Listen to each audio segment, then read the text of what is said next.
അസ്സലാമു അലൈക്കും.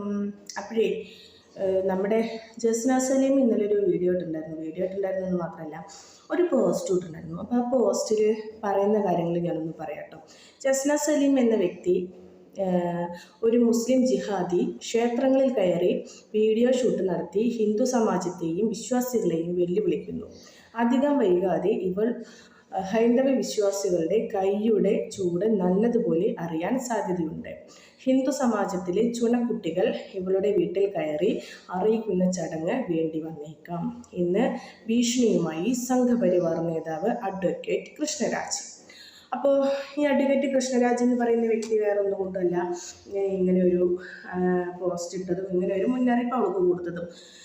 ഹിന്ദുക്കളുടേതായിട്ടുള്ള ക്ഷേത്രങ്ങളിൽ കൊടുങ്ങല്ലൂർ, നമ്മുടെ തിരുവനന്തപുരം മഹാവിഷ്ണുവിൻ്റെ അമ്പലമുണ്ടല്ലോ, അവിടെ അങ്ങനെ സകലമാന അമ്പലങ്ങളിലും കയറി ഒരു ശിവൻ്റെ അമ്പലത്തിൻ്റെ അവിടെ നിന്ന് വെച്ചിട്ട് റീൽസ് കാര്യങ്ങൾ എടുക്കുക, അങ്ങനെ പണം ഉണ്ടാക്കുക എന്ന ലക്ഷ്യത്തോടു കൂടിയാണ് ഈ പറയുന്ന ജസ്ന സലീം എന്ത് ചെയ്യുന്നത്, ഈ തെമ്മാടിത്തരങ്ങളൊക്കെ ചെയ്യുന്നത്.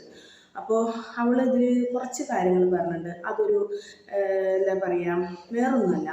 ജസ്ന സലീം എന്ന് പറയുന്ന വ്യക്തി പറയുന്നത് എന്നെ തല്ലുന്നതിന് മുന്നേ, എന്നെ കൊല്ലുന്നതിന് മുന്നേ നിങ്ങൾ കുറച്ച് ആളുകളോടൊക്കെ ഒന്ന് പറയണം. കാരണം എനിക്ക് ഭഗവത്ഗീത തന്ന കുറച്ച് ആളുകളുണ്ട്, എന്നെ ഈ എന്താ പറയുക, എൻ്റെ കൂടെ നിൽക്കുന്ന കുറച്ച് ആളുകളുണ്ട്.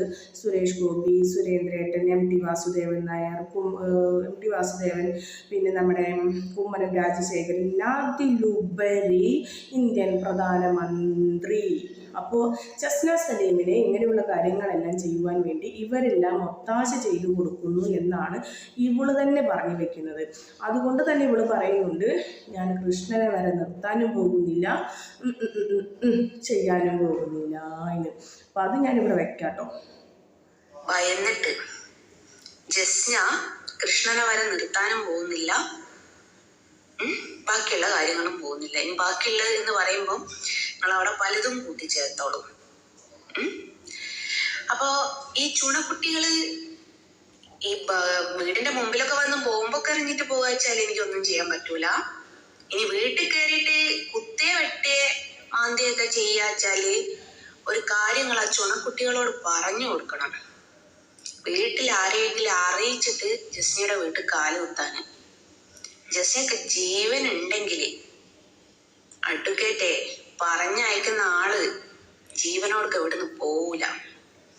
അതും കൂടി ഒന്ന് അഡ്വക്കേറ്റും ഭീഷണി മുഴക്കിയ അഡ്വക്കേറ്റും വിടാൻ തീരുമാനിച്ച സംഘപരിവാറിന്റെ ആൾക്കാരും വരാൻ തീരുമാനിച്ച ആൾക്കാരും ഒക്കെ അറിഞ്ഞിരിക്കുന്നത് നല്ലതാണ്.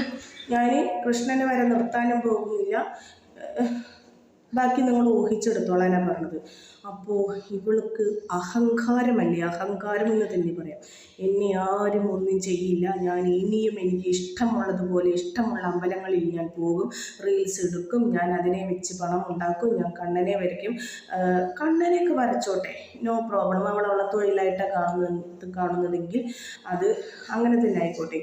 പക്ഷേ ഈ കൃഷ്ണരാജ് എന്ന് പറയുന്ന വ്യക്തി പറഞ്ഞൊരു വാചകമുണ്ട്, മുസ്ലിം ജിഹാദി. അവളെ മുസ്ലിമിൽ നിന്ന് എപ്പോഴോ പുറത്താക്കി. അവൾ തന്നെ എനിക്ക് ജാതിയില്ല മതമില്ല എന്നുള്ളത് അവൾ തന്നെ പറയുന്നുണ്ട്. തട്ടമെല്ലാം ഒഴിവാക്കി. ഇനി അവളുടെ കുട്ടിക്ക് ഒരു 10, 18, 20 വയസ്സായിട്ട് അവർ മുതിർന്നു കഴിഞ്ഞിട്ടുണ്ടെങ്കിൽ ഹിന്ദു മതത്തിൽ വരണോ, മക്കളുടെ ഇഷ്ടത്തിനനുസരിച്ച് അവൾ ജീവിക്കുന്നൊക്കെയാണ് പറയണത്. മക്കളിപ്പോൾ ചെറിയ മക്കളാണ് കേട്ടോ. അപ്പോൾ അപ്പോഴേക്കൊക്കെ ഒന്ന് സമ്പാദിക്കാം എന്നൊരു ഉദ്ദേശമാണ്. അതായത് കുട്ടികൾക്കൊരു 20 വയസ്സാകുമ്പോഴേക്കൊക്കെ ലൈഫിൽ സെറ്റ് ആവാനുള്ള കുറച്ച് സമ്പാദിച്ച് കഴിഞ്ഞിട്ട് നമുക്ക് ഇഷ്ടമുള്ളത് അപ്പം തീരുമാനിക്കാലോ എന്നാവും ചിലപ്പോൾ ഇവളുടെ മനസ്സിലിരിപ്പ്. അതിപ്പോൾ എന്താ, എൻ്റെ മക്കൾ വലുതായി കഴിഞ്ഞ് ഞാൻ തീരുമാനിക്കാം എന്ന് പറയുന്നത്. ഓക്കെ, ഈ പറയുന്ന അരുണിൻ്റെ കൂടെയാണ് ജീവിക്കുന്നത്, ഞങ്ങൾ ലിവിങ് ടുഗദർ ആയാൽ എന്താ, എങ്ങനെ ആയാൽ എന്താ എന്നൊക്കെ പറയുന്നുണ്ട്. എന്തായാലും മതത്തിലേക്ക് അവൾ ഇപ്പം വരില്ല. എനിക്കൊരു 10 കൊല്ലത്തെ ഗ്യാപ്പ് ഉണ്ട്. കാരണം കുട്ടികൾക്ക് അധികം വയസ്സൊന്നായിട്ടില്ല. അപ്പോൾ ഒരു 10 കൊല്ലത്തെ ഗ്യാപ്പ് ഉണ്ട്. ആ 10 കൊല്ലത്തിനുള്ളിൽ നമുക്കിത് കണ്ണനെ വരച്ചിട്ടും ഈ അമ്പലങ്ങളിൽ കയറി റീൽസ് എടുത്തിട്ടും സമ്പാദിക്കാമെന്ന് വിചാരിച്ചിട്ടാണ് ഇവളിരിക്കുന്നത്. അപ്പോൾ ഇവൾ ചെയ്യുന്ന തെറ്റിനെ എല്ലാവരും നിങ്ങൾ മുസ്ലിങ്ങളെല്ലാവരെയും ഉൾപ്പെടുത്തരുത്. അത് മാത്രമല്ല ഇവള് തന്നെ പറയുന്നുണ്ട്, ഈ പറയുന്ന കൃഷ്ണരാജ് വക്കീൽ അറിയാൻ വേണ്ടിയിട്ടാണ് പറയുന്നത്. ഇവള് തന്നെ പറയുന്നുണ്ട് ഇവളുടെ കൂടെ സുരേഷ് ഗോപിയുണ്ട്, സുരേന്ദ്രേട്ടനുണ്ട്, സുരേഷ് ഗോപിയുണ്ട്, കുമ്മനം രാജശേഖരനുണ്ട്. ഇവരുടെ കയ്യിൽ നിന്നൊക്കെ ഭഗവത്ഗീത കിട്ടിയിട്ടുണ്ട്, അത് അവൾ പഠിക്കാൻ തുടങ്ങിയിട്ടുണ്ട്, വായിക്കാൻ തുടങ്ങിയിട്ടുണ്ട് എന്നൊക്കെയാണ് പറയണത്. കണ്ണനെ ഭഗവാൻ ഭഗവാൻ ഭഗവാൻ ഭഗവാൻ എന്ന് പറഞ്ഞിട്ട് അവിടെ ഒലിപ്പിക്കുകയാണ് ചെയ്യുന്നത്. വേറെ ഒന്നുമല്ല, നിങ്ങൾ അല്ലാത്ത മറ്റുള്ള ഹിന്ദുക്കളുണ്ട്, ജാതിയും മതവും വേർതിരിവൊന്നും ഇല്ലാത്ത ഹിന്ദുക്കളുണ്ട്. അപ്പോൾ ഇവളിത് പറഞ്ഞിട്ട് എന്താ ചെയ്യുന്നിട്ടുണ്ടെങ്കിൽ ഇവരുടെ ഇടയിൽ തന്നെ, ഹിന്ദുക്കളുടെ ഇടയിൽ തന്നെ ഒരു വർഗീയത ഉണ്ടാക്കാൻ ശ്രമിക്കുകയാണോ എന്നുള്ളതാണ് എനിക്കൊരു ഡൗട്ട് അടിച്ചത് കേട്ടോ. അതായത് ഹിന്ദുക്കളിൽ തന്നെ നല്ലവരുണ്ട് ചീത്തവരുണ്ട് എന്ന് പറഞ്ഞിട്ട് കുറച്ചാളുകളെ ഉള്ളപ്പം നിർത്തുക, കുറച്ചാളുകളെ മറുഭാഗം നിർത്തിയിട്ട് തമ്മിലടിപ്പിക്കാനുള്ള വഴിയാണോ എന്നുള്ളത്. അപ്പം അതൊന്ന് സൂക്ഷിക്കുന്നത് നല്ലതാവും. എന്തായാലും ഇവള് പറയുന്നത് നിങ്ങൾ വായോ, ബോംബൊന്നും പൊട്ടിക്കുകയാണെങ്കിൽ നിവൃത്തിയില്ല, എൻ്റെ വീട്ടിലാണ് വന്ന് കയറി നിങ്ങൾ എന്തെങ്കിലും ചെയ്യുന്നുവെച്ചിട്ടുണ്ടെങ്കിൽ വീട്ടിൽ വന്നാൽ നല്ലപോലെ പോയില്ല എന്നാണ് പറയുന്നത്. അത് അവരുടേതായിട്ടുള്ള കാര്യം. പക്ഷേ ഇവിടെ എനിക്ക് പറയാനുള്ളത് വേറെ ഒന്നുമല്ല, അവൾ ഒരുത്തി ചെയ്യുന്ന തെറ്റിന് നിങ്ങളെല്ലാവരും കൂടി കുറ്റപ്പെടുത്തരുത് എന്നുള്ളതാണ് എനിക്ക് പറയാനുള്ളത്. അവൾ മുസ്ലിം അല്ല, അവൾ ഇസ്ലാം മതം വിട്ടു എന്നൊക്കെ പറയുന്നു. ഞാൻ തട്ടം ഉപേക്ഷിച്ചു, എനിക്കിനി മതമില്ല എന്നൊക്കെയാണ് പറയുന്നത്.